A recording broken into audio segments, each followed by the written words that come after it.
They say the hair is a woman's crown, but some people would rather see you bald than see you shine. In the village of Ugwu-Ọma, a place where the red earth runs deep, and the elders say the gods still walk among the mango trees, there lived a girl whose beauty was not just seen, it was felt. Her name was Ada, and what grew from her head was no ordinary hair. It was long. It was black as the midnight sky over Hamatan. It cascaded down her back like a river that refused to stop flowing. The village women would pause their grinding of pepper just to watch Ada walk past. Children would reach out their hands to touch it, as if it were made of something sacred. But beauty is a dangerous thing to carry in a house full of envy. Because living under the same roof as Ada was a woman who had watched that hair grow and had watched herself shrink. Her own blood, her mother's sister, Auntie Ngozi.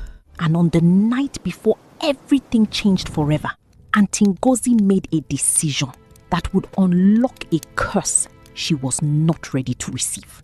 Stay with me, because what happened next, the village of Ugwu-Ọma still whispers about to this day. To understand this story, you must first understand Ada.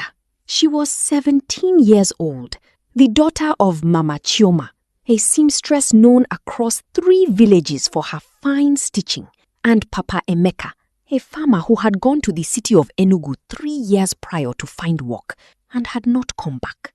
So it was just the 2 of them, Ada and her mother, sharing a small mud-walled compound on the eastern edge of Ugwu-Ọma, where the Udala tree dropped fruit every August and the Hamatan cracked your lips but never cracked your spirit. Life was not easy, but it was theirs. Ada woke before the sun every morning. She fetched water from the village stream, a clay pot balanced on her head with the steadiness of a woman twice her age. She swept the compound. She helped her mother cut and sew. She sold akara by the roadside on market days. She did not complain. She did not boast. She simply lived with a quiet grace that made the older women nod and say, "That child has the spirit of our ancestors in her." And her hair, Ada's hair, had never been cut. Not once in 17 years.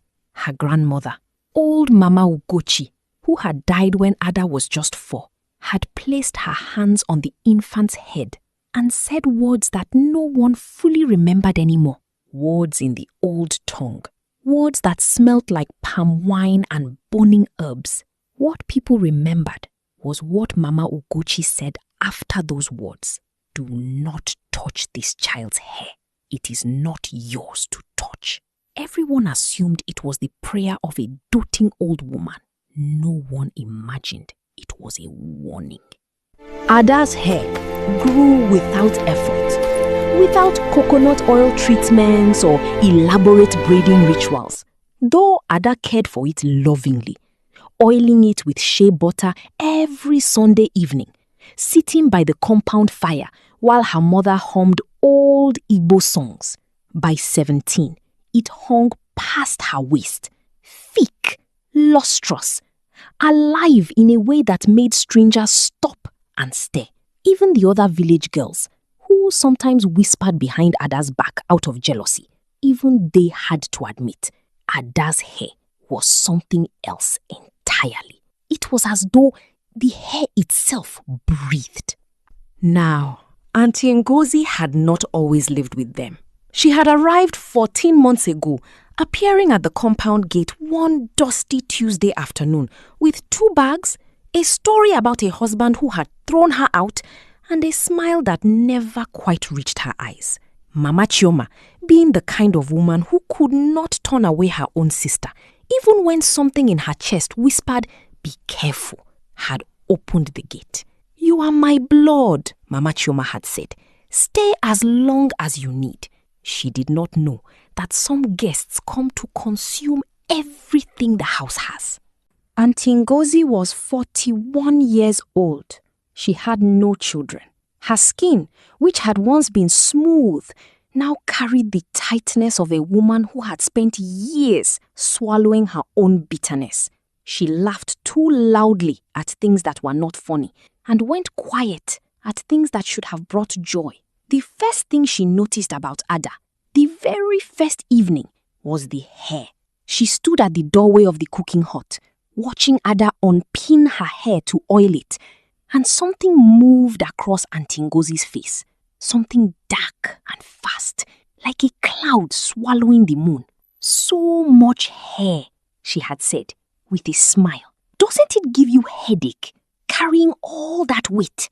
Ada had looked up, smiled politely, and said, "No, Auntie, I'm used to it." But Auntie Ngozi was already somewhere else in her mind. The weeks passed, then months, and the obsession grew. Auntie Ngozi began to make comments, small ones at first, the kind that can be laughed off. "Ada, don't you think it's time for a trim? Keeping it so long looks bush. In the city, the fine girls cut their hair short. Your own looks like village. A man won't want a woman whose hair is longer than his sense." Ada would smile, say nothing, and go about her business. Her mother would shoot her sister a look, and Auntie Ngozi would hiss quietly and retreat to her room. But something else was happening that nobody saw.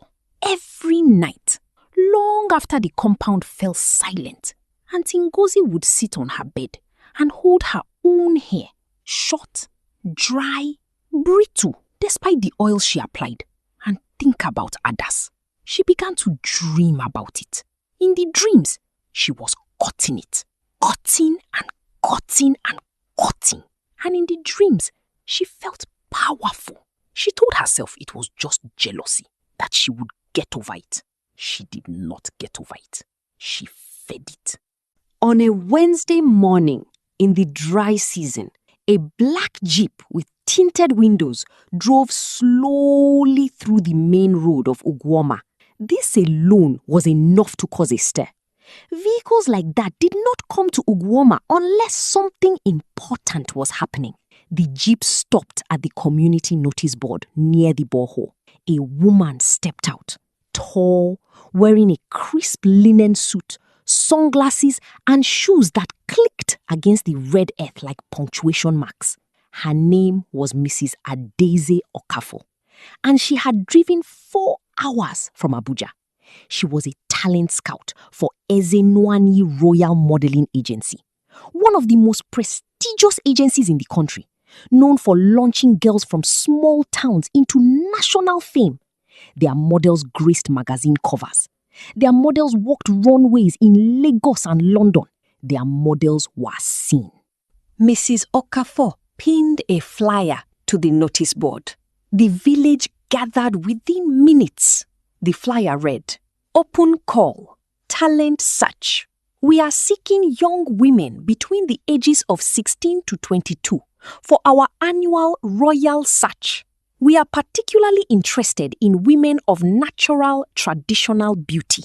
Selected candidates will receive training, sponsorship, and national exposure. Come to the Ugwu-Ọma Community Hall tomorrow at noon. By evening, every household in the village had hat. By nightfall, every mother with a daughter in the age range was oiling elbows and pressing wrappers.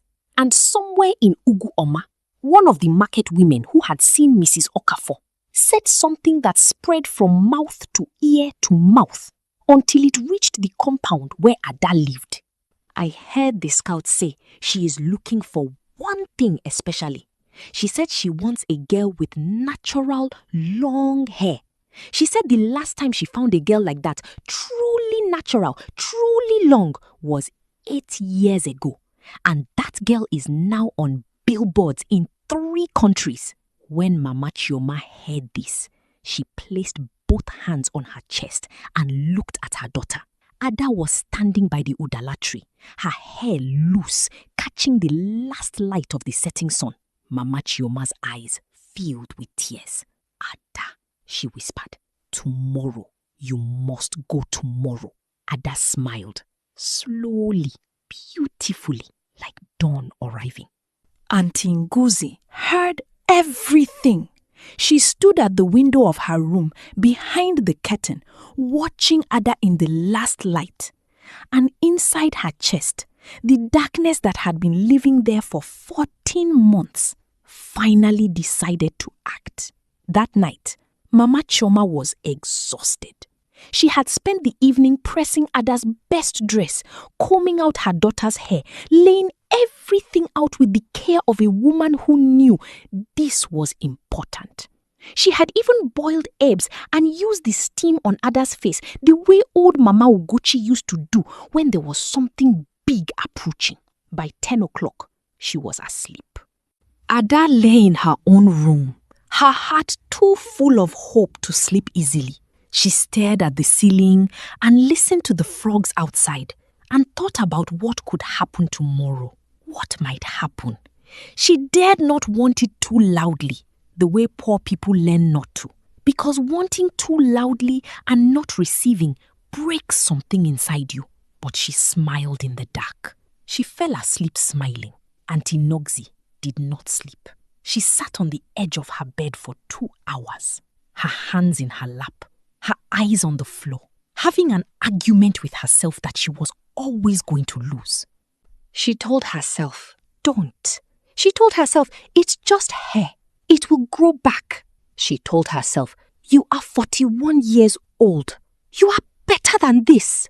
But then another voice, the one that had been feeding on 14 months of resentment, said, why should she have everything? Why should she go to Abuja and become somebody? Why should her hair be the thing that opens the door while you are here in this compound with nothing? At midnight, Auntie Ngozi stood up. She opened her box beneath the bed. She found the scissors, the long, heavy ones Mama Chioma used for cutting fabric. She walked down the corridor on bare feet. She pushed open Ada's door, slowly, holding her breath, watching the girl sleep, watching that hair spread across the pillow like a dark river, like something almost holy. Her hand was shaking, but she did not stop. Snip, snip, snip. Handful by handful she cut. The sound of the scissors was the most terrible sound she had ever made. Not loud, but final, like something being severed that was never meant to be severed. She cut until the floor around the sleeping girl was covered in thick black locks. Ada did not wake. She slept through all of it, deeply, peacefully, the way the innocent sleep. Auntie Ngozi stood back and looked at what she had done. Ada's hair was now jagged and uneven, barely grazing her shoulders. The careful, beautiful length, 17 years of it, lay on the floor like the ruins of something sacred. Auntie Ngozi gathered the cut hair. She took it outside. She threw it into the bush behind the compound. She went back to her room. She lay down. She felt nothing. Not guilt, not relief, just nothing. She closed her eyes. She did not know that the bush behind the compound had not simply received the hair. Something in the earth had noticed. Mama Chioma woke first, as she always did. She went to the compound to start the morning fire. She was tying her wrapper when she heard it. Ada's voice. Not a scream, not a cry, a gasp. The kind that comes before either laughter or weeping, when the body cannot decide which emotion is bigger. Mama Chioma ran. She pushed open Ada's door and she froze. Ada was standing in the middle of the room, facing the small mirror on the wall, her hands raised at her sides, trembling, unable to speak. Her hair, it was not short. It was not even the length it had been the night before. It was longer longer than it had ever been in 17 years of growing. It fell past her waist, past her hips, down to the backs of her knees. And it was no longer just black. It was threaded through with silver, like moonlight had been woven into every strand. Not the silver of age, not the grey of worry, the silver of something ancestral, something chosen. It moved slightly in the still morning air, as though it were breathing. Mama Chioma put her hand over her mouth. Ada slowly turned to look at her mother.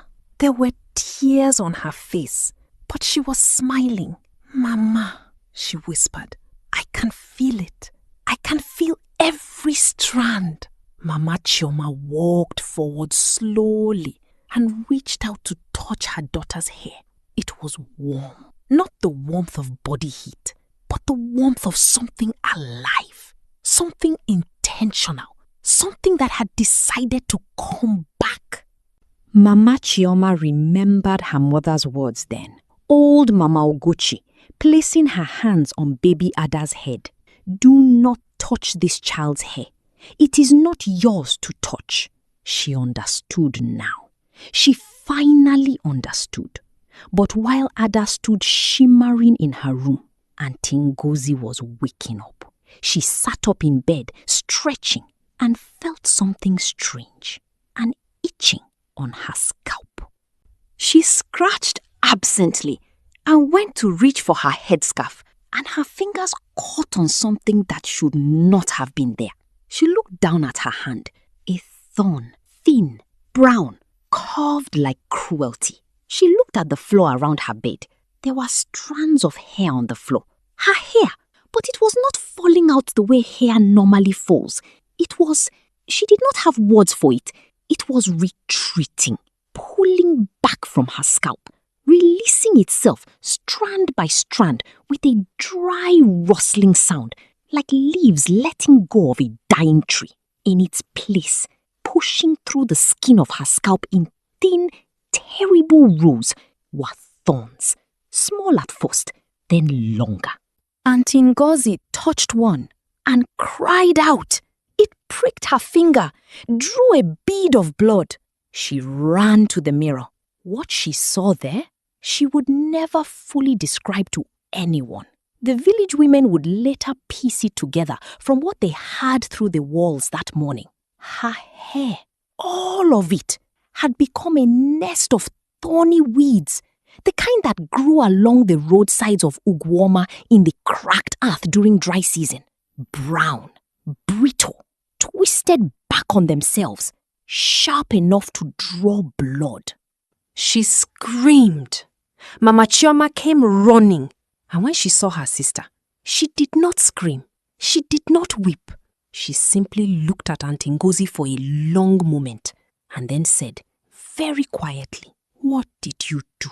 And Auntie Ngozi, who had spent 14 months lying to herself, collapsed to her knees on the floor and told the truth. The village of Ugwu-Ọma did not take long to hear.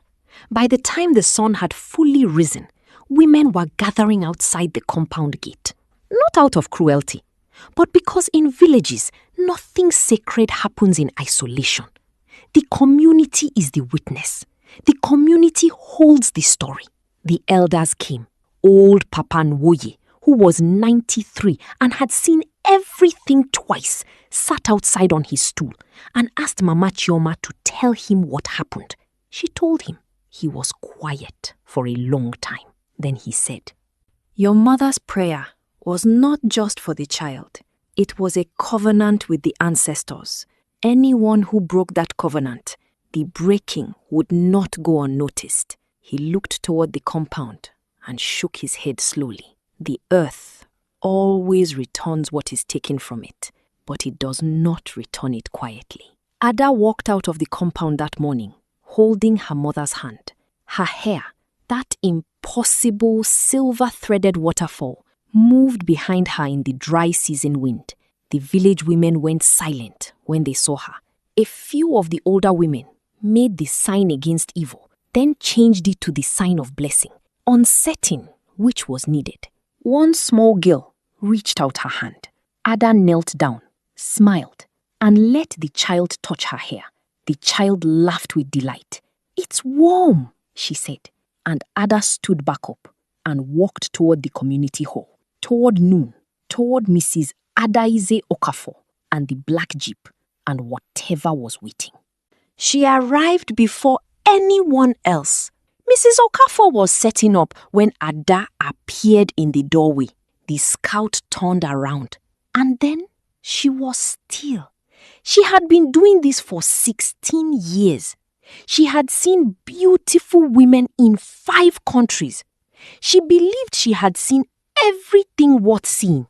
She looked at Ada, standing there, quiet, unhurried, carrying the weight of something ancient in the silver-threaded length of her hair. And she said nothing for 10 full seconds. Then she said very calmly, "Please, sit down. We don't need to see anyone else today." As for Auntie Ngozi, the thorns did not stay forever. The village healer, Mama Eze, came with her medicines. She spoke over Auntie Ngozi's head for 3 evenings. She burned the right herbs. She made the right sacrifices at the foot of the compound's udala tree. Slowly, the thorns receded. Slowly, something soft began to grow back. Not the hair Auntie Ngozi had before. That was gone. Something new. Something short and tentative and almost fragile. Like the first grass after a long drought. Like a thing that had not yet decided if it trusted the ground it was growing in. Auntie Ngozi left the compound 3 weeks later. She did not go back to her husband. She went to her oldest brother's house in the next village and asked to start again. Whether she did, whether the bitterness in her found somewhere to go or simply found somewhere new to hide, that part of the story, the village of Ugwu-Ọma did not know. Some roots go deep. Some have to choose every morning whether to become a thorn or become a tree. Ada left Ugwu-Ọma 2 months after that Wednesday. She left with a contract, a bag, and her mother's tears on her cheek. She left with her hair bound in a wrap for the journey, loose ends tucked in, all that silver darkness coiled and patient. Mama Chioma stood at the compound gate and watched the car until she couldn't see it anymore. Then she went inside, sat by the udala tree, and said a quiet word of thanks to her mother, old Mama Ugochi, who had known, somehow, from the very beginning. They say the hair is a woman's crown. But more than that, the hair is a record. It holds memory. It holds ancestry. It holds everything that has been spoken over a life, everything that has been prayed, everything that cannot be taken. Not really, not without consequence. Ada's aunt did not just cut hair that night. She reached into something she had no right to touch. And the earth, the old earth, the kind that remembers, the earth answered. Some of you watching this have your own Auntie Ngozi. Someone in your bloodline who smiles at your face but sharpens their scissors behind your back. Someone who cannot bear to watch you rise. Because your rising somehow, in their mind, means they are falling. Let me tell you what Ada's story says to that. Their scissors cannot cut what was placed on you before you were born. You don't need to fight them. You don't need to expose them. You don't need to explain yourself or shrink yourself to make them comfortable. You just need to keep sleeping in peace. Because what was given to you, truly given, comes back, always, longer, stronger, and shimmering. If this story moved you, if it reminded you of someone, or something, or yourself, leave a comment below. Tell me, I want to hear from you. Like this video. Share it with someone who needs to hear that the scissors of envy cannot touch what heaven has covered. And subscribe, because next week, I have another story from the villages that will leave you completely breathless. My name is your narrator, and in Ugwu-Ọma, the Udala tree is still standing and Ada's hair is still growing.